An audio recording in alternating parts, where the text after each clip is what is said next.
एक समय की बात है। किसी राज्य में एक व्यापारी रहा करता था। उस व्यापारी की एक छोटी सी बेटी थी, जिसका नाम था एला। एला बहुत ही प्यारी और नेक बच्ची थी। उसके पिता उससे बहुत प्यार करते थे और उसकी सारी ज़रूरतें पूरी करते थे। लेकिन एला की जिंदगी में एक चीज की कमी थी, वह थी उसकी माँ, जो उसे छोड़कर भगवान के घर चली गई थी। एला की इस कमी को पूरा करने के लिए उसके पिता ने दूसरी शादी कर ली। एला की नई माँ की 2 बेटियां थीं। वह बहुत खुश थी कि माँ के साथ साथ उसे बहनें भी मिल गई थी। दोनों बहनें बहुत घमंडी थी, लेकिन एला उनसे प्यार करती थी और अपनी नई माँ को भी बहुत चाहती थी। एला की खुशियाँ ज्यादा दिन टिक नहीं पाईं। एक दिन जब उसके पिता अपने काम से किसी दूसरे शहर गए, तो फिर कभी वापस नहीं आए। एला पर तो मानो मुश्किलों का पहाड़ टूट गया हो। पिता का साया सर से उठते ही उसकी माँ और बहनें उसके घर की मालकिन हो गई और एला के साथ नौकरों जैसा बर्ताव करने लगी। उन्होंने घर के सारे नौकरों को निकाल दिया और अब एला ही घर का सारा काम करती। उसकी बहनों ने तो उसका कमरा भी उससे छीन लिया और उसे एक कोठरी में रहने के लिए छोड़ दिया। एला अपनी बहनों के पुराने कपड़े और जूते पहनती, सारा दिन उनके काम करती। कभी कभी तो एला इतनी थक जाती कि अंगीठी के पास ही सो जाती। अक्सर एला जब सुबह उठती तो अंगीठी की राख सिंडर उस पर पड़ी होती। उसकी बहनें उसे सिंडर एला कह के चिढ़ाती और इस तरह उसका नाम एला से सिंड्रेला हो गया। एक दिन राज्य में ऐलान हुआ कि महल में एक बहुत बड़ा आयोजन है और राज्य की सभी लड़कियों की बुलाया गया है, ताकि राजकुमार अपनी पसंद की लड़की से शादी कर सके। राज्य की सारी लड़कियां बहुत खुश और उत्साहित थीं। सिंड्रेला और उसकी बहनें भी अपनी किस्मत आजमाने को बेचैन थी। लेकिन फिर सिंड्रेला की ये खुशी उसकी सौतेली माँ को रास नहीं आई और उसने सिंड्रेला को महल में जाने से मना कर दिया। बेचारी सिंड्रेला दुखी मन से फिर अपने काम में लग गई और सोचती रही कि इस वक्त उसकी बहनें क्या कर रही होंगी और राजकुमार देखने में कैसा होगा।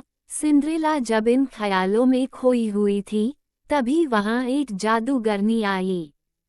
उसने सिंड्रेला को दुखी देखा तो उसकी मदद करनी चाहिए। सिंड्रेला ने सारी बात जादूगरनी को बताई। जादूगरनी ने सिंड्रेला से कहा, ओह प्यारी सिंड्रेला, मैं तुम्हारी मदद कर सकती हूँ। यह कहकर जादूगरनी ने अपनी छड़ी घुमाई और वहां पड़े एक बड़े से कद्दू को एक बग्घी में बदल दिया। वहीं 4 चूहे उछल कूद मचा रहे थे। जादूगरनी की नज़र उन पर पड़ी तो उसने चूहों को घोड़ा बना दिया। अब जरूरत थी एक कोचवान की। जादूगरनी ने चारों तरफ नज़र घुमाई तो उसे एक मेढक दिखा और उसे कोचवान में बदल दिया। सिंड्रेला यह सब देख हैरान हो रही थी कि तभी जादूगरनी उसकी तरफ मुड़ी और अपनी जादू की छड़ी घुमा दी और पलक झपकते ही सिंड्रेला के मटमैले और फटे हुए कपड़े साफ और सुंदर हो गए। उसके पैरों में टूटी हुई चप्पल की जगह सुंदर कांच की जूती आ गई। अब सिंड्रेला महल में जाने के लिए तैयार थी। जादूगरनी ने सिंड्रेला को विदा करते हुए कहा, बेटी तू अपनी इच्छा पूरी कर ले, लेकिन याद रखना रात 12 बजते ही यह सारा जादू खत्म हो जाएगा। सिंड्रेला जब महल पहुंची तो सबकी नजरें उसी को देखने लगी। वह बहुत ही सुंदर लग रही थी। राजकुमार ने जब उसके साथ डांस करना चाहा तो सिंड्रेला की सौतेली बहनों के साथ साथ वहां मौजूद सभी लड़कियां सिंड्रेला से जलने लगीं। लेकिन कोई सिंड्रेला को पहचान नहीं पाया। राजकुमार ने उसे देखते ही फैसला कर लिया था कि वह इसी लड़की से शादी करेगा। सिंड्रेला भी राजकुमार की आंखों में ऐसी डूबी कि उसे जादूगरनी की बात याद ही नहीं रही। देखते ही देखते 12 बज गए। घंटी बजते ही सिंड्रेला को याद आया कि 12 बजे जादू खत्म हो जाना था। सिंड्रेला बिना राजकुमार से कुछ कहे वहां से भाग निकली। वह नहीं चाहती थी कि राजकुमार उसे उसके पुराने गंदे कपड़ों में देखे और उससे नफरत करे। भागते वक्त सिंड्रेला की कांच की एक जूती महल में ही छूट गई जो राजकुमार ने उठा ली। राजकुमार ने बहुत कोशिश की सिंड्रेला को ढूंढने की, लेकिन वह उसे कहीं नहीं मिली। सबने राजकुमार से उसे भूल जाने को कहा, लेकिन राजकुमार सिंड्रेला को भूल नहीं पा रहा था। आखिरकार सारे राज्य में ऐलान हुआ कि जिस लड़की के पैरों में वह जूती आएगी राजकुमार उसी से शादी करेंगे। राज्य में तो जैसे तूफान आ गया था। हर लड़की राजकुमार से शादी करना चाहती थी।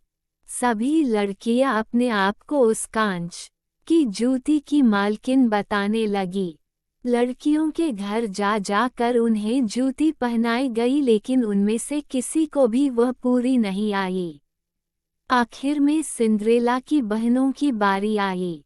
दोनों ने हर कोशिश की जूती पहनने की, लेकिन कोई फायदा नहीं हुआ।